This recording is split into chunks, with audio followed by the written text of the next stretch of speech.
Olá, queridos, graça e paz. Estamos aqui mais uma vez, continuando a nossa leitura bíblica, né? Estamos no livro de Isaías, mas hoje a gente vai começar com 2 Reis e 2 Crônicas, né? Que a gente entra aí por esse caminho até voltar novamente para Isaías, que está nesse meio desses reinados, né? Meio bagunçados de Israel, né? Mas tem sido bom, tem sido precioso demais. E eu queria que, se estiver sendo bom, precioso para você, que você envie para alguém.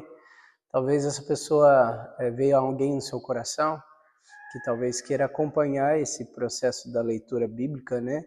E você pode enviar desde o primeiro, né? Tem a playlist aí todinha, para que novas pessoas possam receber aquilo que o Senhor tem derramado sobre nós, né? Quão precioso tem sido esse tempo de leitura bíblica, né?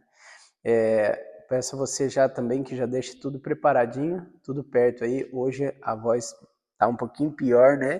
Tá saindo meio pelo nariz, mas já essa gripe vai embora e tudo volta ao normal. Amém? Vamos orar para que a gente possa começar. Já dê seu papel, sua caneta aí pertinho e a gente possa começar isso.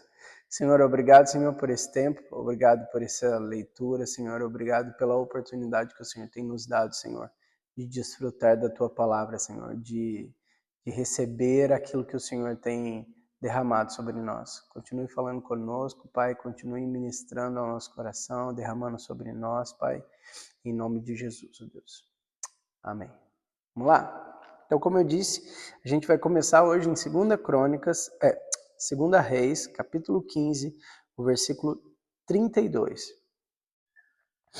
No segundo ano do reinado de Peca, filho de Remalias, rei de Israel, Jotão, filho de Uzias, rei de Judá, começou a reinar.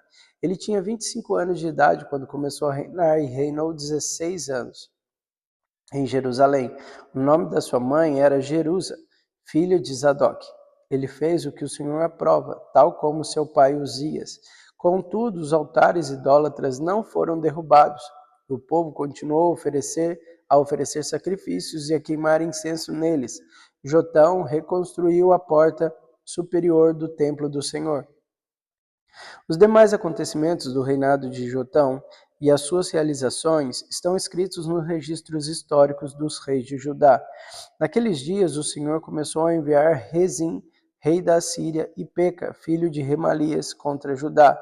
Jotão descansou com seus antepassados e foi sepultado junto a eles, na cidade de Davi, seu predecessor. Seu filho Acaz foi o seu sucessor. Segunda Crônicas, capítulo 27, do versículo 1 ao 9, ele vai falar da mesma história daqui de 2 Reis, ok? Mesma coisa com algumas alterações, né? Que, por exemplo, o versículo 5 do capítulo 27 vai falar: Jotão guerreou contra o rei dos Amonitas e derrotou. Então, os Amonitas pagaram-lhes 3,5 toneladas de prata e 10.000 barris de trigo e 10.000 de cevada durante 3 anos seguidos. O Jotão tornou-se cada vez mais poderoso, pois andava firmemente segundo a vontade do Senhor, o seu Deus. E aí todo o resto é idêntico, tá bom? 2 Reis, capítulo 16, do versículo 1 até o versículo 6. No 17º ano do reinado de Peca, filho de Remalias, Acaz, filho de Jotão, rei de Judá, começou a reinar. Acaz tinha 20 anos de idade e quando começou a reinar, e reinou 16 anos em Jerusalém. Ao contrário de Davi, seu predecessor, não fez o que o Senhor, o seu Deus, aprova. Andou nos caminhos dos reis de Israel, chegou até queimar o seu filho em sacrifício, imitando os costumes detestáveis das nações que o Senhor havia expulsado de diante de Israel. Também ofereceu sacrifício e queimou incenso nos altares idólatras, no alto das colinas e debaixo de todas as árvores frondosas. Então, Rezim, rei da Síria, e Peca, filho de Remalias, rei de Israel, saíram para lutar contra Acaz e sitiaram Jerusalém, mas não conseguiram vencê-lo. Naquela ocasião, Rezim recuperou Elate para a Síria expulsando os homens de Judá. Os edomitas então se mudaram para Elate, onde vivem até hoje. Segunda Crônicas, capítulo 28. Acaz tinha 20 anos de idade quando começou a reinar, e reinou 16 anos em Jerusalém. Ao contrário de Davi, seu predecessor, não fez o que o Senhor aprova. Ele andou nos caminhos dos reis de Israel e fez ídolos de metal, a fim de adorar os Baalins. Queimou sacrifício no vale de Ben-Rimon, e chegou até a queimar o seu filho em sacrifício, imitando os costumes detestáveis das nações que o Senhor havia expulsado de diante de Israel. Também ofereceu sacrifício e queimou incenso nos altares idólatras, no alto das colinas, debaixo de todas as árvores frondosas. Por isso, o Senhor, o seu Deus, entregou-os nas mãos do rei da Síria. Os arameus o derrotaram, fizeram muitos prisioneiros e entre seu povo, e os levaram para Damasco. Israel também lhe infligiu grande derrota. Num único dia, Peca, filho de Remalias, matou 120.000 soldados corajosos de Judá, pois Judá havia abandonado o Senhor, o Deus dos seus antepassados. Zicre, guerreiro eframita, matou Messiais, filho de rei Azricão, oficial encarregado do palácio, e Eucana, o braço direito do rei. Os israelitas levaram para Samaria 200.000 prisioneiros dentre os parentes, incluindo mulheres, meninos e meninas. Também levaram muitos despojos.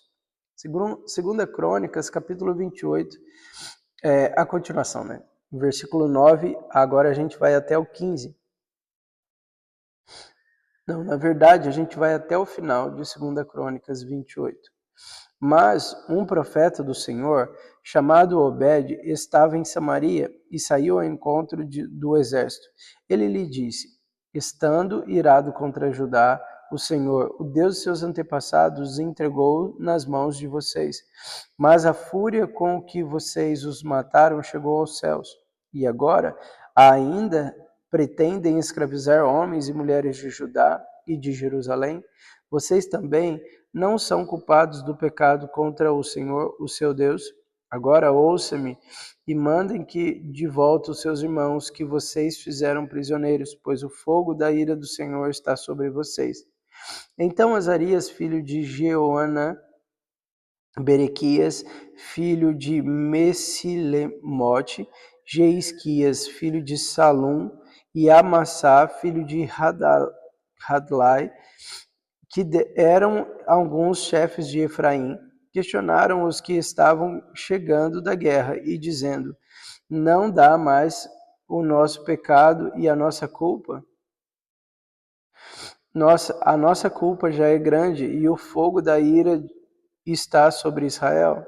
Então os soldados libertaram os prisioneiros e colocaram despojos na presença dos líderes de toda a assembleia. Aqueles homens, citados nominalmente, acompanharam os prisioneiros com as suas roupas e as sandálias dos despojos.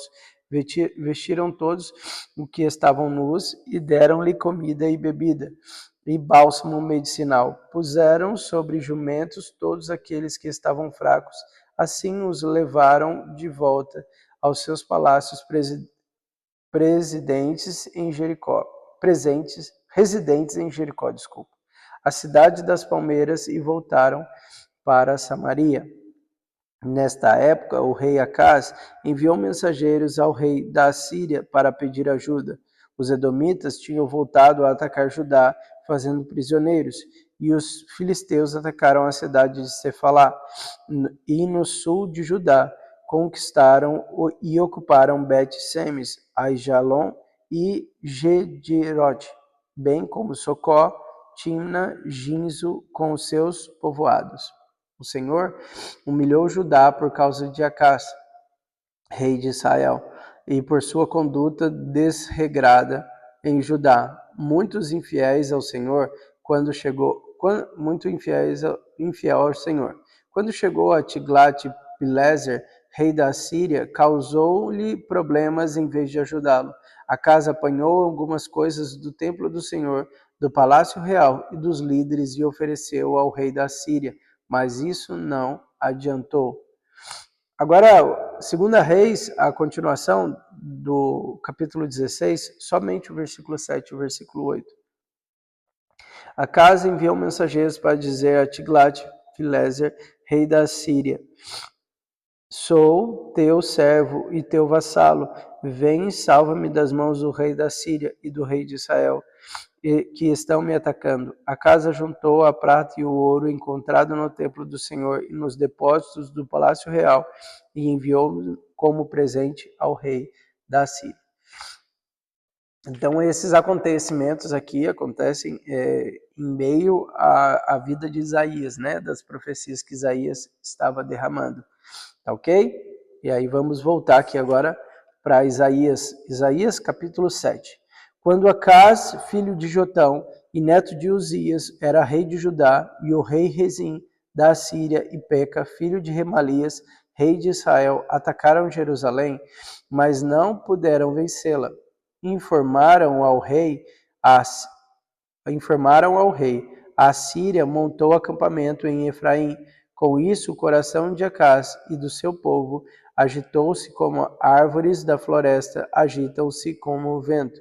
Então o Senhor disse a Isaías: saia e leve o seu filho, Sear-Jasub, vai encontrar-se com Acas no final do aqueduto do açude superior, na estrada que vai para o campo do lavandeiro. Diga a ele: tenha cuidado, acalme-se e não tenha medo, que o seu coração não desanime por causa do furor destes restos de lenha fumegante. Rezim e a Síria e o filho de Remalias. Porque a Síria, Efraim e o filho de Remalias têm tramado a sua ruína, dizendo: vamos invadir o reino de Judá, vamos rasgá-lo e dividi-los entre nós, e fazê-lo o filho de Tabeal reinar sobre ele. Assim diz o soberano Senhor: não será assim, isso não acontecerá, pois a cabeça da Síria é Damasco, e a cabeça de Damasco é Rezim. Em 65 anos, Efraim ficará muito arruinado para ser um povo. A cabeça de Efraim e Samaria, e a cabeça de Samaria é o filho de Remalias. Se vocês não ficarem firmes na fé, com certeza não resistirão. Disse ainda o Senhor a Acas: peça ao Senhor, ao seu Deus, um sinal milagroso, seja das maiores profundezas, seja das alturas mais elevadas. Mas Acas disse: não pedirei, não porei o Senhor à prova. Disse então Isaías: ouça agora, descendente de Davi. Não basta abusarem da paciência dos homens, também vão abusar da paciência do meu Deus? Por isso o Senhor mesmo lhe dará um sinal: a virgem ficará grávida e dará luz a um filho, e o chamará Emanuel. Ele comerá coalhada e mel, até a idade em que saiba rejeitar o erro e escolher o que é certo. Mas antes que o menino saiba rejeitar o erro e escolher o que é certo, a terra dos 2 reis que você teme ficará deserta. O Senhor trará o rei da Síria sobre você e sobre o seu povo e sobre a descendência de seu pai. Serão dias como nunca houve, desde que Efraim se separou de Judá. Naquele dia o Senhor assobiará para chamar as moscas dos distantes rios do Egito e as abelhas da Síria.